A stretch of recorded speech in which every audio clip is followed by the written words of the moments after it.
What does victory look like? Is it the cold, sterile satisfaction of a courtroom gavel? Or is it the blinding flash of diamonds under a ballroom chandelier?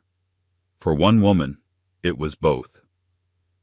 At 3:15 p.m. she walked out of the Manhattan Superior Court, her marriage over her bank account gutted, and her ex-husband smirking in triumph. The world wrote her off. But at 7:45 p.m., just 4 hours later, she emerged from a jet-black Rolls-Royce at the Met Gala draped in haute couture. This isn't just a divorce story. This is the story of how Isabel Sterling lost everything to win it all. The air in courtroom 3B was stale-smelling of old wood varnish, cheap coffee, and desperation. For 18 months, this room had been Isabel Sterling's personal purgatory, and today it was ending.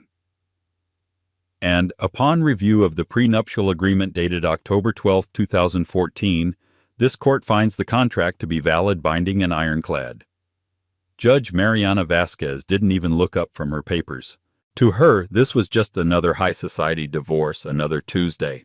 The petition for dissolution is granted. All assets listed within Appendix A of the agreement are to remain the sole property of Mr. Arthur Cromwell.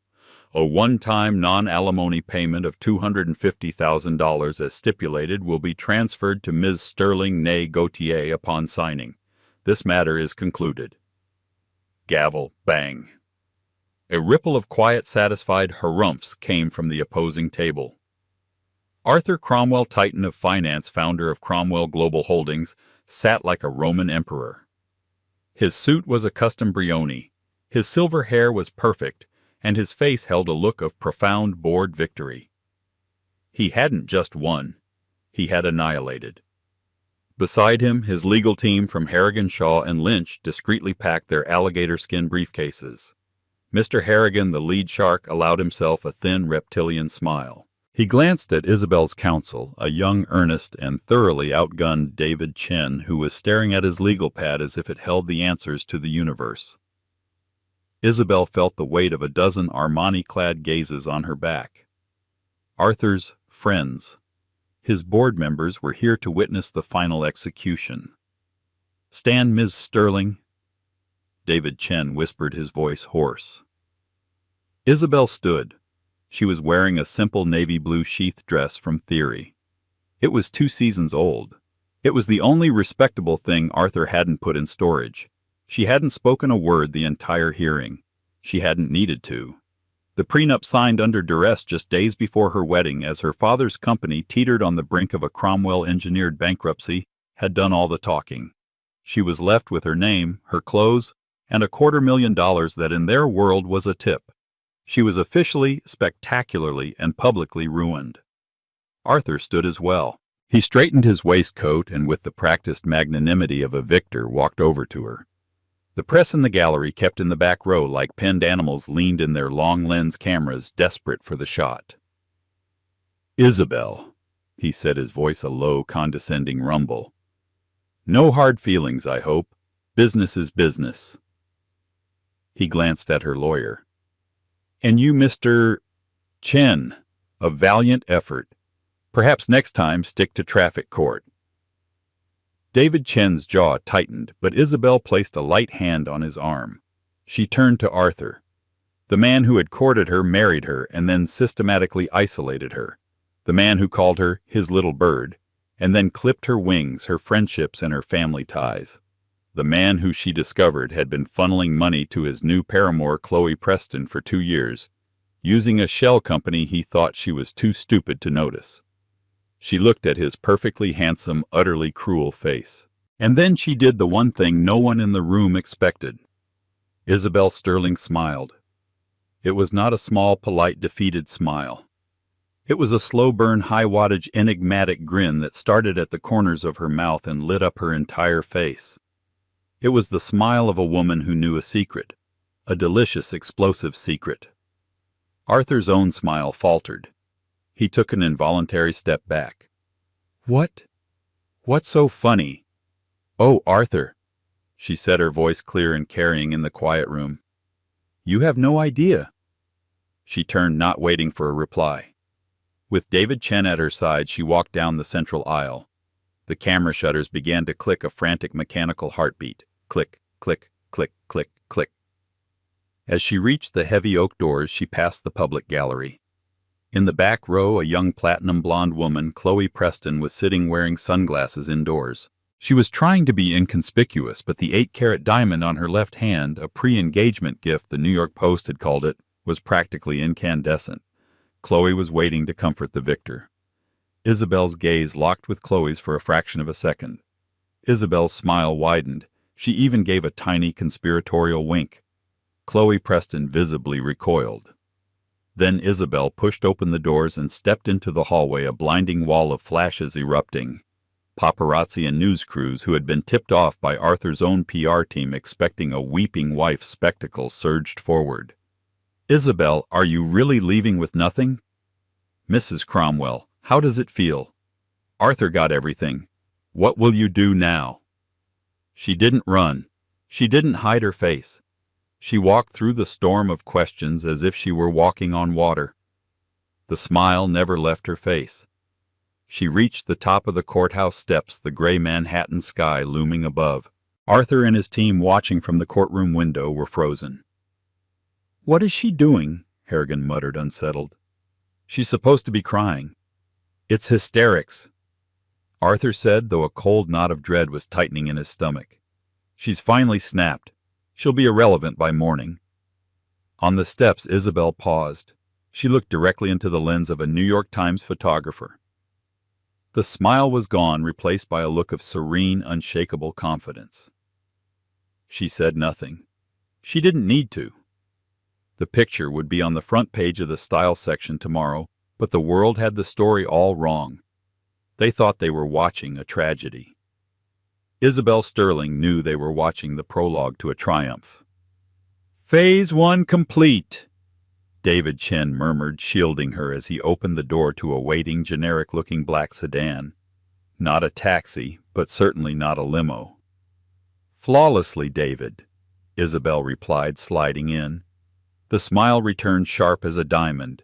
He signed. He confirmed under oath that all assets were declared. He just put the noose around his own neck. The car pulled away from the curb, leaving the media circus to devour Arthur Cromwell, who finally emerged looking for the first time in his life utterly confused. To understand the smile, you must understand the cage. Isabelle Gautier had not been a gold digger. She had been collateral.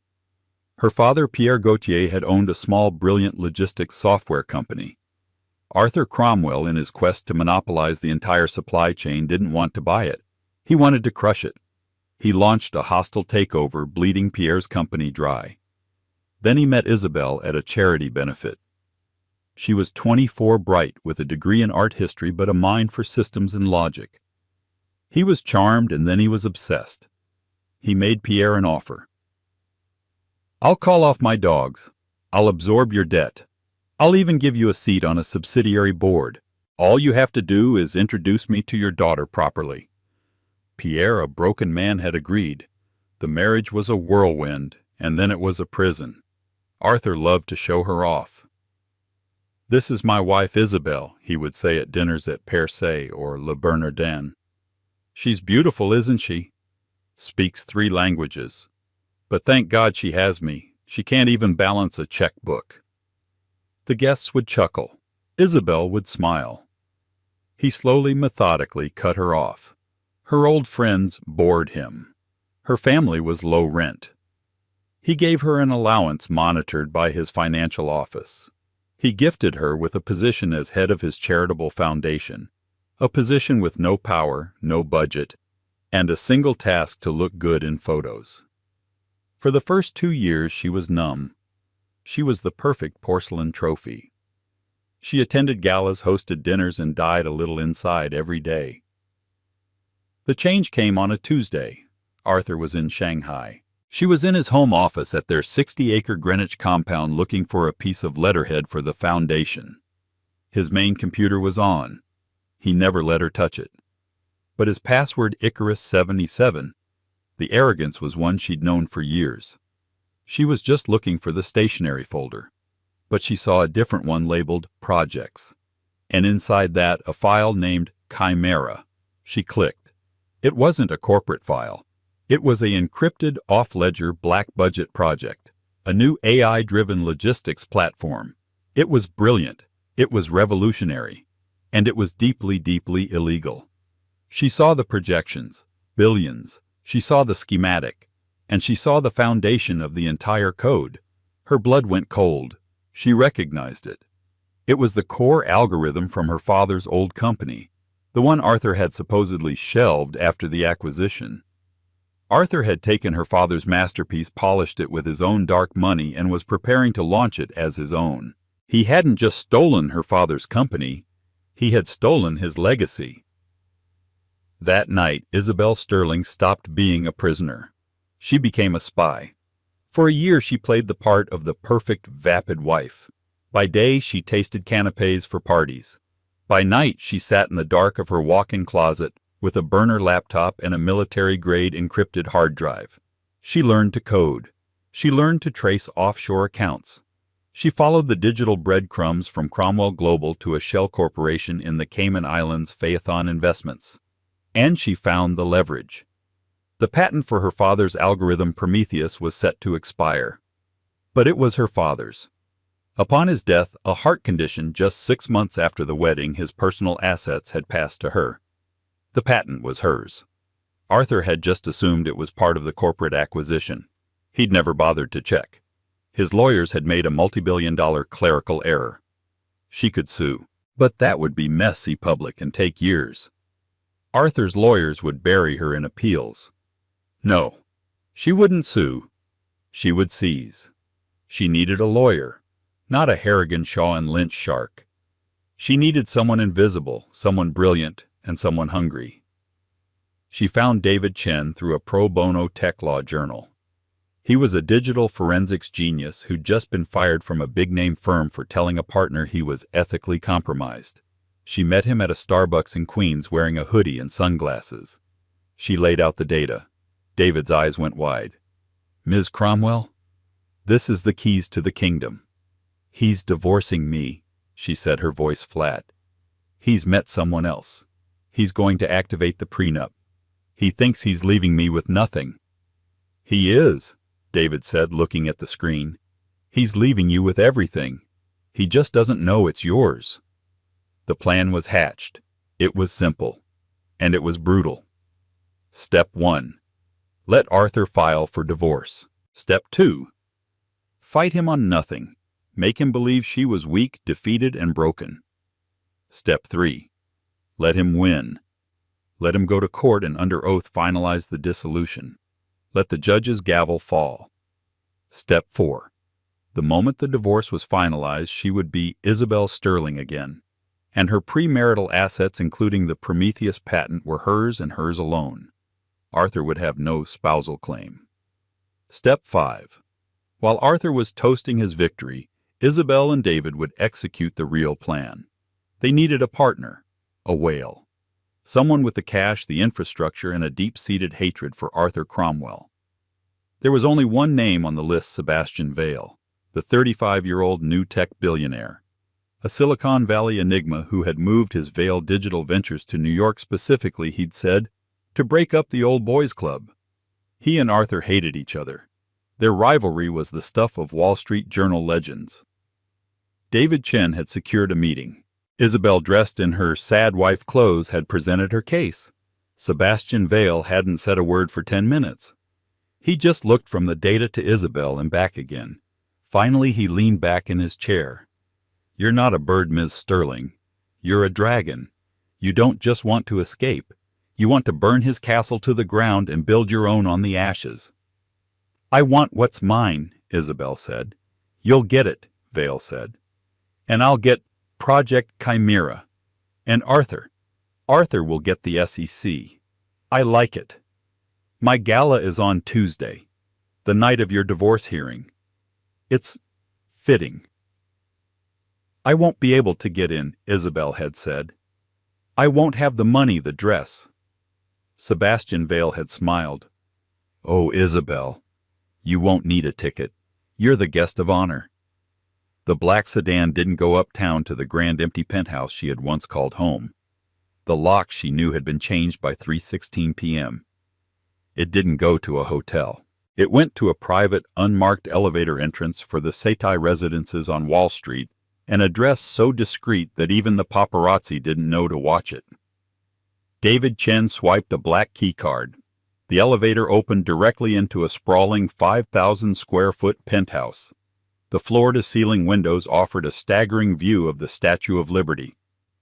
"Mr. Vale's personal residence," David said, checking his watch. "You have exactly 3 hours and 30 minutes." The apartment was not empty. It was a high-fashion, high-tech command center. In the living room, a team of 4 people stood waiting.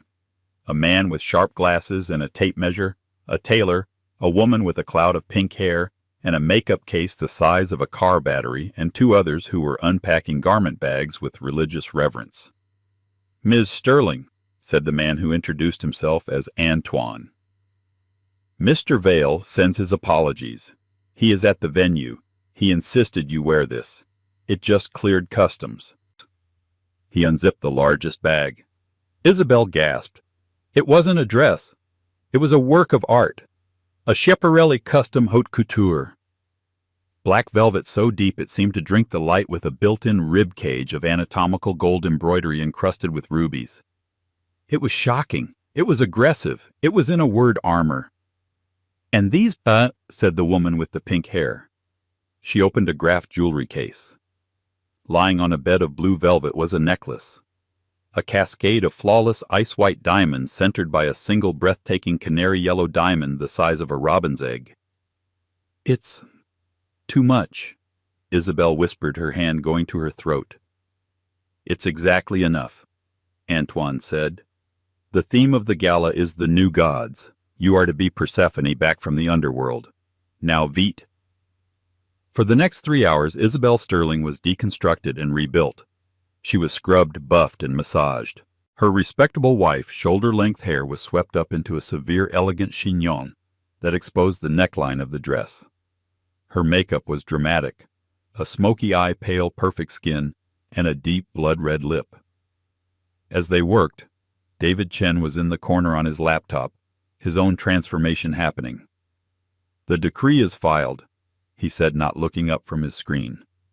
"You are officially Isabel Sterling. Your new bank accounts are active, funded by the initial wire from Vale."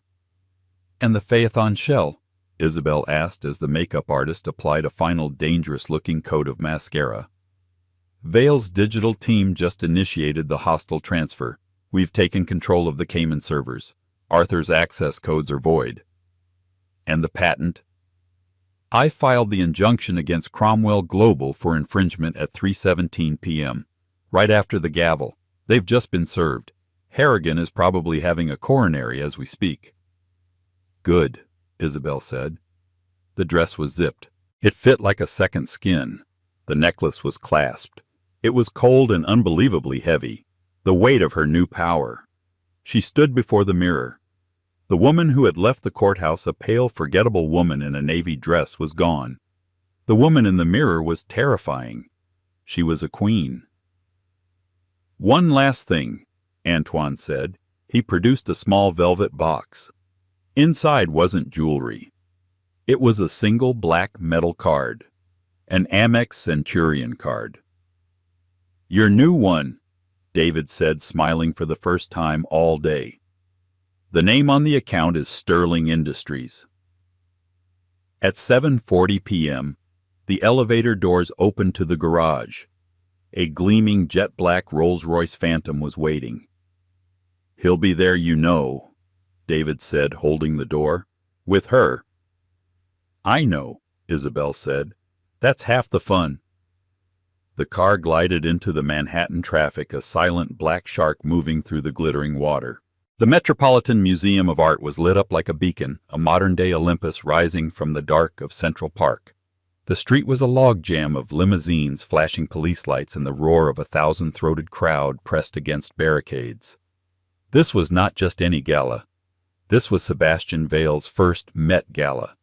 He had personally donated $50 million to the museum to bring the Costume Institute into the 21st century, and had in turn been given carte blanche. The theme, The New Gods, Tech, Myth, and Power, was a direct shot at the old money of New York, and the old money had come just to show they were still relevant. The Rolls-Royce Phantom carrying Isabel bypassed the entire line, given a police escort directly to the base of the famous steps. "Who is that?" a Vogue correspondent whispered into her microphone. "They're getting the veil treatment. Not even the mayor got that." The door was opened by a discreet security guard. A single black Manolo Blahnik heel stepped out onto the red carpet. The press, who had been lazily photographing a B-list actress, collectively turned. A hush fell, then chaos. Isabel Sterling emerged from the car. The flashbulbs erupted a solid wall of light, a supernova. She was unrecognizable from the woman on the courthouse steps 4 hours prior. The Schiaparelli dress, the graph diamonds, the sheer unadulterated audacity of her presence, it was a visual concussion. "Is that Isabel Cromwell? No, it can't be. My God, the dress, who is she wearing? She's not on the guest list." At the top of the steps, posing for the main bank of cameras, stood Arthur Cromwell. He had recovered from his courtroom confusion. He was back in his element, holding court, his hand possessively on the waist of Chloe Preston. Chloe was wearing a slinky silver Versace gown. She looked beautiful, but in the way a brand-new luxury car looks beautiful, expensive, shiny, and replaceable. Arthur was in mid-sentence with a Wall Street Journal reporter when the roar from the crowd below changed. He turned annoyed at the interruption. He saw the black Rolls-Royce. He saw the dress. He saw the woman. His blood didn't just run cold. It froze solid. The WSJ reporter, sensing a story, said, "Arthur, isn't that—" Arthur's face was a mask of pure, unadulterated shock. His jaw was slack. He looked for a moment like a man who had seen a ghost. A very well-dressed, very expensive ghost. Chloe, seeing his reaction, turned. Her own spray-tanned, perfectly contoured face crumpled in on itself. The woman she had seen in court was a nothing, a nobody. This was a threat. "Arthur!" Chloe whined, grabbing his arm. "Arthur, who is she with? How did she get here?" But Arthur was speechless. Isabel began her ascent. She didn't rush. She walked up the steps one by one as if she owned them. She didn't look at the press. She didn't look at the crowd. And she absolutely did not look at Arthur and Chloe. She looked straight ahead. The press was screaming, "Isabel, Isabel! Who are you wearing? Are you with a date? Ms. Sterling, how did you get an invite?" She reached the landing where Arthur and Chloe stood paralyzed. The air crackled with tension. The three of them were in a triangle of diamonds, silks, and pure hatred. Isabel paused just for a moment. She looked at Arthur. Her face was serene. She gave him the exact same smile she had given him in the courtroom. Then she turned to the lead Vogue correspondent, who looked faint with excitement. "Who are you wearing?" The correspondent thrust a microphone at her. Isabel leaned in. Her voice was velvet. "Schiaparelli. And this," she said lightly, touching the canary diamond, "is a gift. From a friend. And your name for the roster—" Isabel smiled. "It's not Cromwell," she said, her voice carrying over the microphones. "It's Sterling. Isabel Sterling." She turned from them, leaving Arthur and Chloe in her wake, two statues on a burning battlefield. As she reached the top of the steps, the grand doors of the museum opened.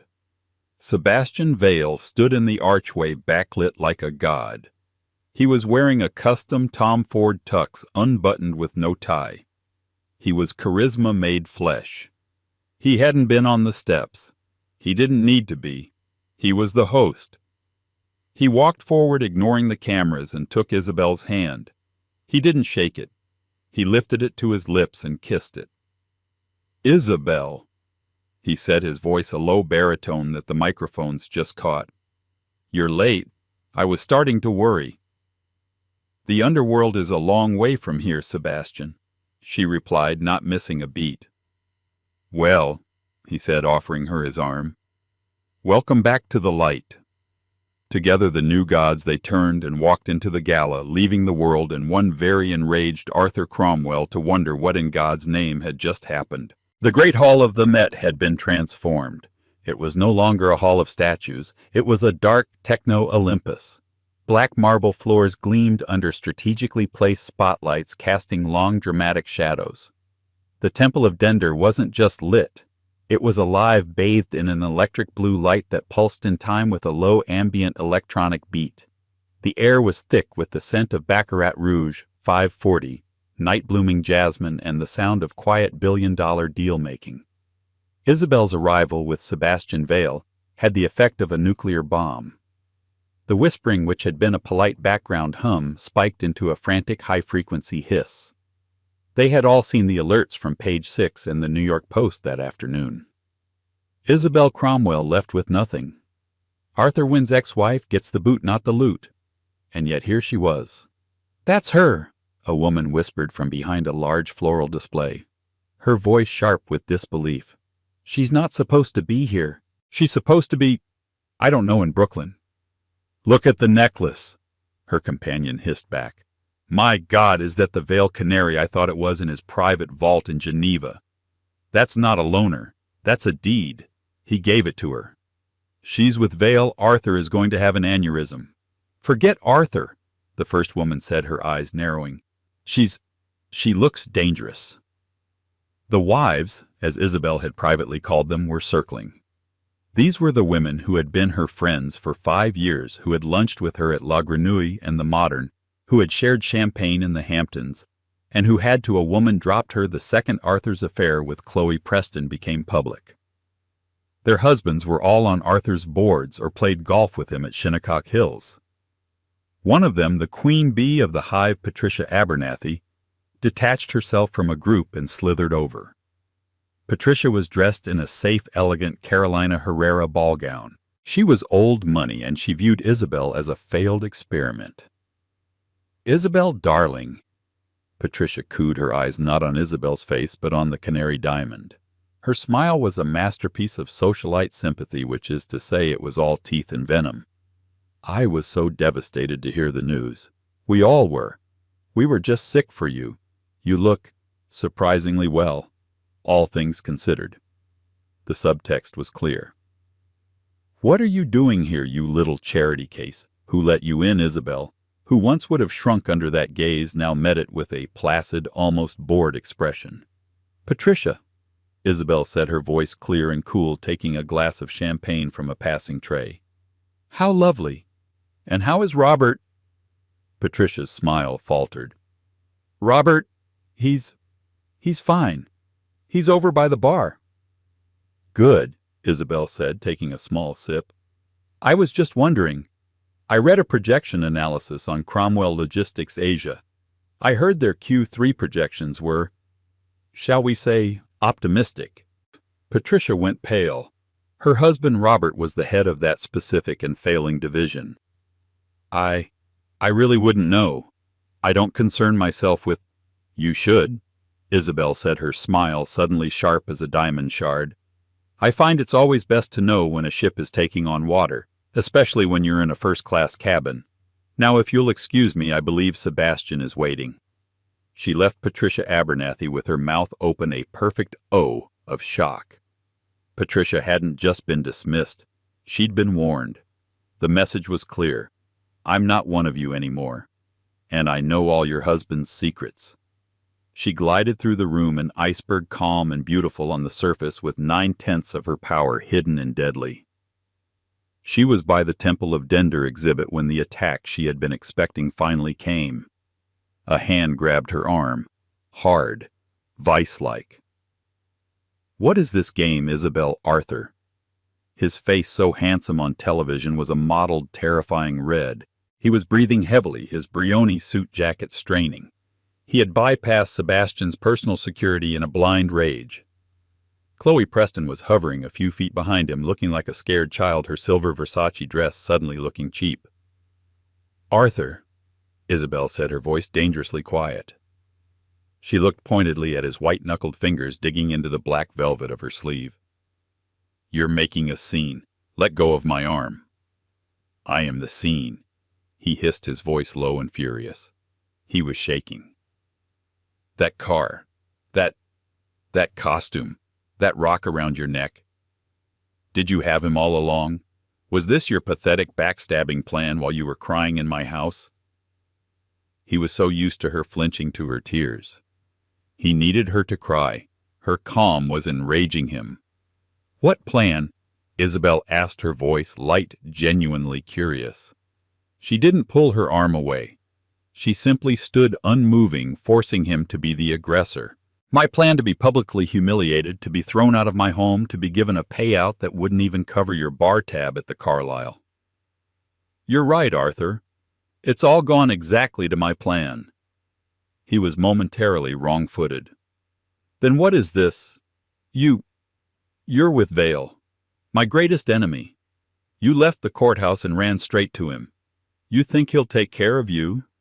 He'll drop you in a week, Isabel.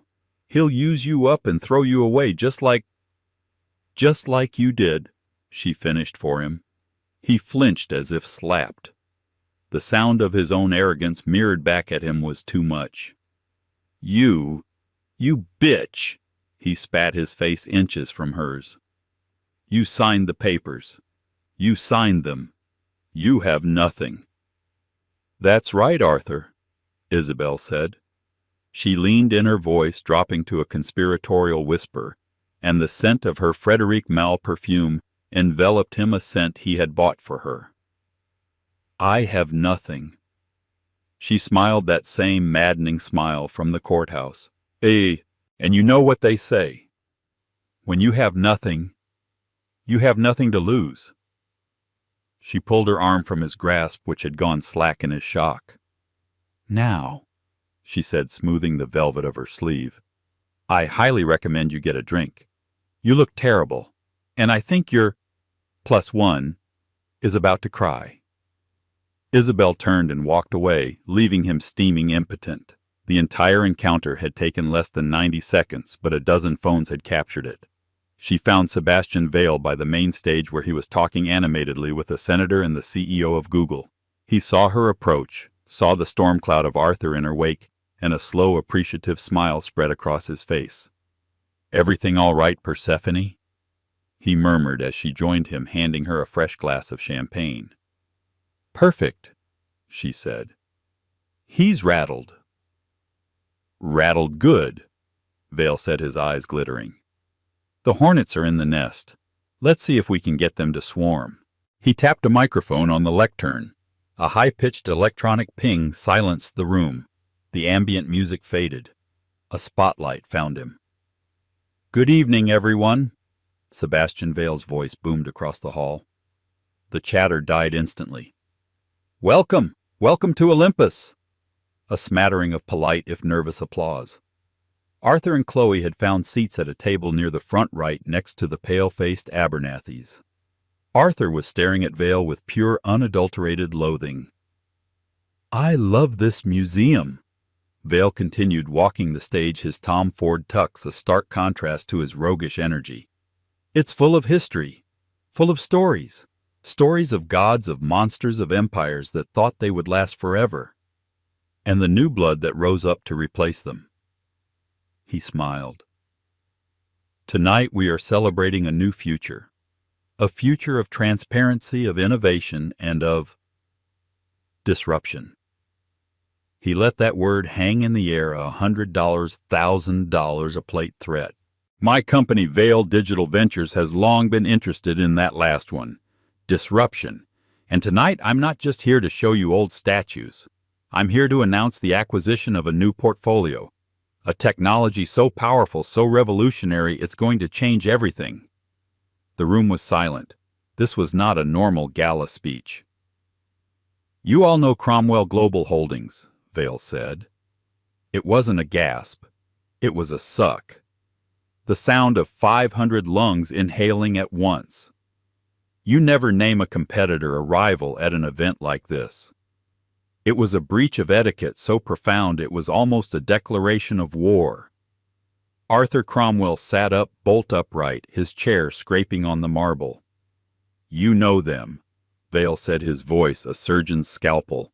as a reliable, if dull, part of the old guard, a logistics company. But what you don't know is that they've been sitting on a secret. Arthur's face, which had been red, was now draining of all color. A project so secret they kept it off their own books.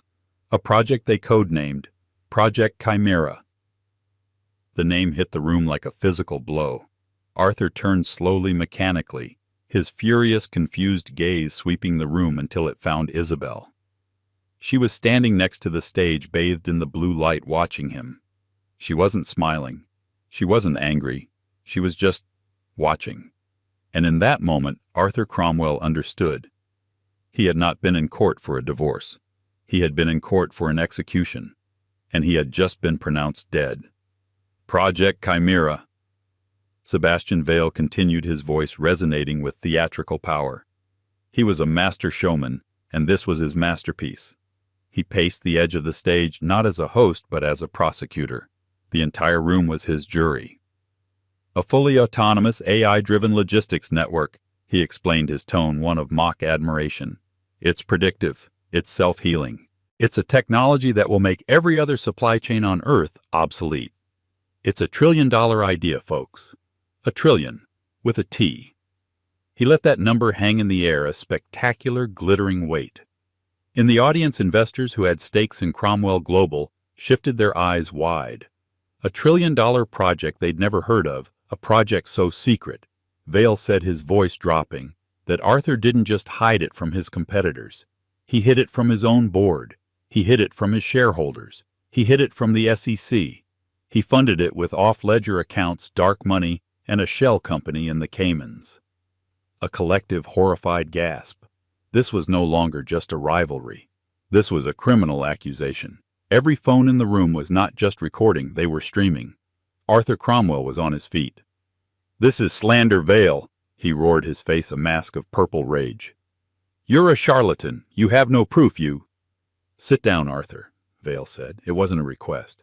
It was a command, cold and flat. "The grown-ups are talking, you see," he continued, turning back to the enthralled crowd. "That's not even the most interesting part. The most interesting part is that Project Chimera was built on a lie." He looked directly at Arthur, a wolfish grin playing on his lips. "It was built on stolen land." Arthur, who had been halfway back to his seat, froze. His face, which had been red, was now a waxy, sickly white. He knew. In that microsecond, he knew. You see, to build this chimera, Arthur needed a foundational algorithm, a spark, a key, a little piece of genius he couldn't create himself. So he found one. He found it in a small, brilliant company he acquired years ago, a company called Prometheus Software. At a table in the back, Mr. Harrigan, Arthur's lead counsel, who had come to celebrate the victory, looked like he'd been shot. He was fumbling for his phone, his hands shaking so badly he dropped it on his salad plate. "Arthur assumed the core patent for that algorithm was part of the corporate buyout," Vale said, his voice dripping with faux sympathy. "A clerical error, an oversight, a multi-billion-dollar oops. He built his entire secret empire on a foundation he didn't own." "So," Vale said, "for the past 6 months my team at Vale Digital has been in communication, not with Cromwell Global, but with the true owner of the Prometheus patent, the sole legal heir." The spotlight that had been on Vale snapped off. The hall was plunged into a momentary, heart-stopping darkness. The only sound was the collective, silent inhalation of 500 of the world's most powerful people. Snap, hiss. A single brilliant white spotlight hit Isabel Sterling. She was standing by the stage, her hand on the canary diamond, her Schiaparelli dress looking like gilded armor. Her face was a mask of sublime, cold serenity. She wasn't a guest. She wasn't a +1. She looked every inch the goddess Persephone, queen of the underworld, risen to pass judgment. "Ladies and gentlemen," Sebastian Vale's voice rang out from the darkness, a herald's cry. "Meet my new partner." The room was still as death. "The founder and CEO of the newly formed Sterling Industries." A confused murmur. Sterling Industries. The brilliant mind who not only identified Project Chimera, but who legally owns the intellectual property it is built on. The murmur turned into a low, stunned roar. The woman who, as of 3:17 p.m. today, just 4 hours ago, filed an injunction so vast it has effectively frozen Arthur Cromwell's entire Chimera division. And, Vale concluded as he stepped back into the edge of her light, my guest of honor tonight, meet Isabel Sterling. The silence that followed was shattered. It wasn't applause. It was a raw, visceral roar of shock, of awe, of the paradigm shifting in real time. Arthur Cromwell, however, didn't hear it. He was a bull blind with rage. The complex legal and financial implications were lost on him. All he saw was the ultimate personal betrayal. "You!" he screamed, his voice cracked, echoing in a way that would be viral in seconds. He pointed a shaking finger at her, his entire body vibrating. "You did this. You were a waitress. You were nothing. I gave you everything." The room, which had been loud, fell back into a profound, horrified silence. The mask was not just off, it was shattered. This was not a king, this was an animal. Isabel Sterling, however, did not flinch. She did not raise her voice. She simply looked at him. Then she began to walk. The crowd parted for her like the Red Sea. She walked, her heels clicking softly on the marble, directly toward his table. She stopped just feet from him. Sebastian had apparently given her a microphone because when she spoke her voice was calm, clear, and amplified, cutting through his ragged breathing. "I was overlooked," she said. Arthur recoiled as if she had struck him. "You and your entire team of high-priced lawyers overlooked me." She was no longer just speaking to him. She was addressing the room. "You thought I was stupid. You told your friends I couldn't balance a checkbook. You told me on our wedding night that my only job was to look pretty. So I did. I looked pretty and I smiled, while I watched you build your entire future on my foundation." She took another step. "You were so eager to get rid of me, so eager to lock me out and bring her in." She flicked a glance at Chloe, who looked like she was about to be physically ill. "You rushed that divorce. You didn't want to give me a single dime more than the prenup stipulated. And today," she said, her voice a silken surgical blade, "in court, in front of Judge Mariana Vasquez, your lawyer, Mr. Harrigan." She nodded to the back table where Harrigan looked like he was praying for a stray meteor. "He had you confirm under oath that all marital assets had been declared. You swore to the state of New York that the dissolution was final. You severed my finances from yours permanently." A single collective gasp rose from the crowd as they in that moment understood the trap. "You weren't divorcing me, Arthur," she said, her smile now a predator's grin. "You were liberating me. You signed under oath that you had no further claim on me or my assets. And my premarital asset, that Prometheus patent, its value just skyrocketed." Sebastian Vale stepped back to the lectern, a phone in his hand, a grim look on his face. "In fact," Vale said, his voice cutting in, "I have one more announcement. At 7:50 p.m. 10 minutes ago, the board of Cromwell Global Holdings, many of whom are in this room," he gestured to Robert Abernathy, who was now clutching his chest. "Isn't that right, Robert?" They held an emergency virtual vote. Given the catastrophic legal exposure, the impending SEC investigation for defrauding shareholders by hiding a multi-billion-dollar asset, and the fact that your primary R&D project is now the legal property of a competitor, they have voted unanimously to remove you as CEO, effective immediately. It was done. The execution was complete. Arthur Cromwell, a titan of industry, a new god in his own right, stumbled. He wasn't a god. He was just a man who had lost everything in 4 hours. "I'll destroy you," he choked out, his voice a ragged whisper. "I'll see you in court for the rest of your life. No, Arthur, you won't," Isabel said, and her voice was almost kind, which was the most terrifying part. "You're broke, or you will be." She looked at Chloe, whose face was a ruin of running mascara. "That lovely offshore account you'd been funneling money to Faithon Investments, a little nod to mythology. The son of the sun god who crashed his father's chariot? I picked the name myself. Isabel had controlled the shell company all along. "All that money you've been sending to your girlfriend," Isabel continued, "it's all been sitting in a trust managed by Sterling Industries. It will be returned, of course, to the Cromwell Global shareholders you stole it from." Chloe Preston let out a small strangled sound, a dying animal. The money was gone. The man was gone. She stood up, knocking her chair over, and fled the ballroom, a streak of ruined Versace and broken dreams. A footnote. Isabel looked back at the man who had been her husband. He was hollow, a shell, a hollow man in a hollow suit. "You know Arthur," she said softly, leaning in for one final devastating word. "You were right about one thing all those years ago. The prenup was ironclad." She let the silence hang a suspended blade. "It protected me from you." The room was so quiet you could have heard a diamond drop. The silence that followed Isabel's final devastating line was not just a lack of noise. It was a physical weight. It was the sound of an entire power structure, an entire social hierarchy collapsing in on itself.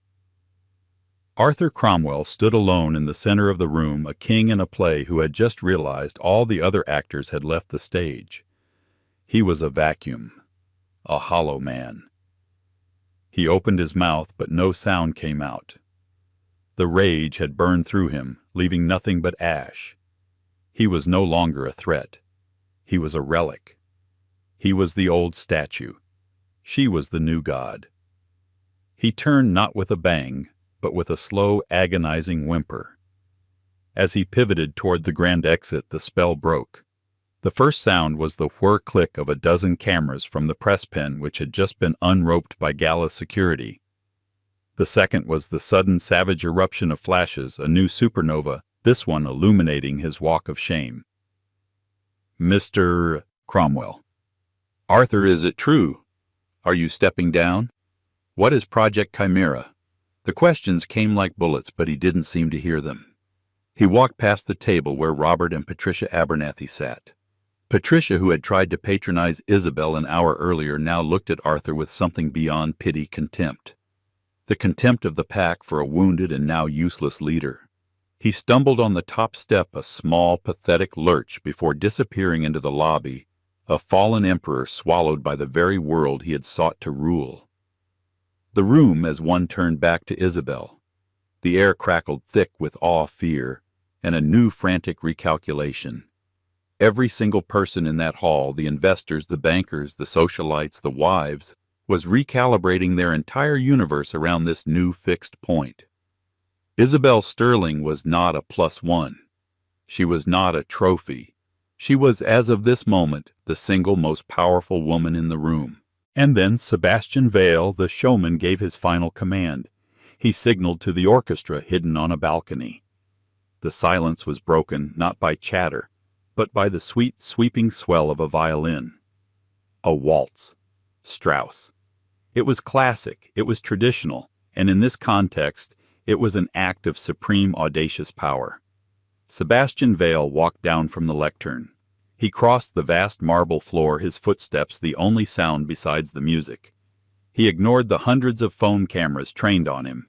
He had eyes only for Isabel. He stopped in front of her. He didn't say a word.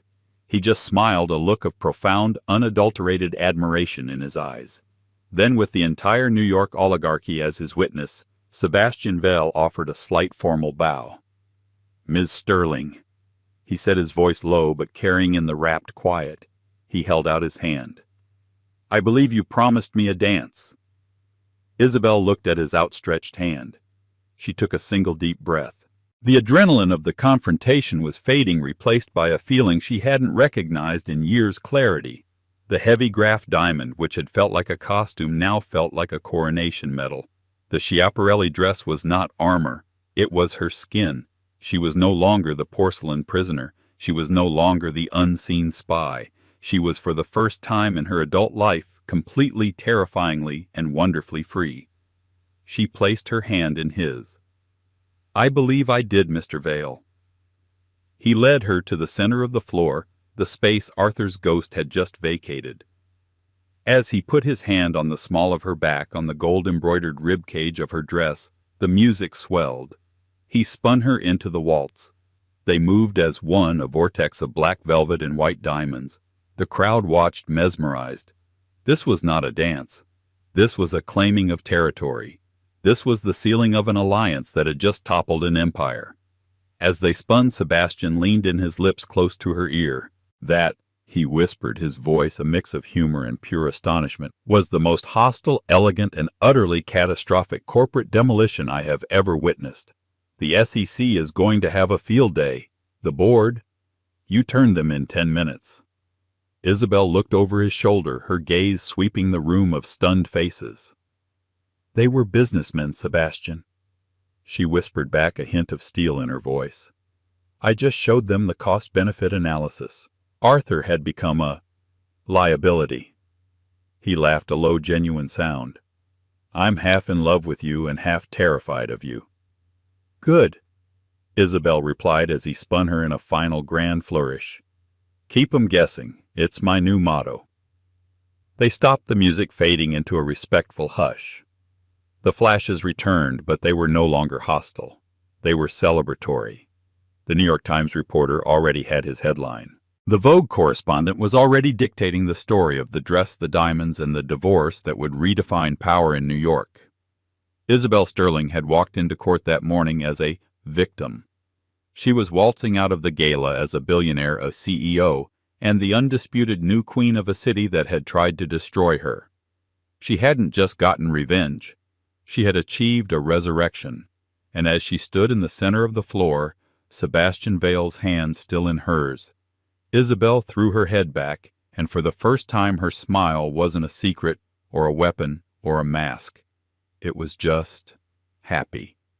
They say revenge is a dish best served cold, but for Isabel Sterling, it was served hot, under the blinding lights of the Met Gala, in front of everyone who had ever written her off. Arthur Cromwell lost his company, his reputation, and his fortune, all because he underestimated the woman he thought he owned. The story of Isabel Sterling proves one thing: never ever mistake a woman's silence for surrender. Sometimes she's not just waiting, she's reloading. What did you think of Isabel's ultimate checkmate? Was it justice, or was it the most ruthless revenge plot of all time? Let us know your thoughts in the comments below. If you love stories of epic triumphs and in-depth drama, make sure to like this video. Share it with someone who needs a reminder of their own power. And most importantly, subscribe to our channel and hit that notification bell. You won't want to miss the stories we have coming up next.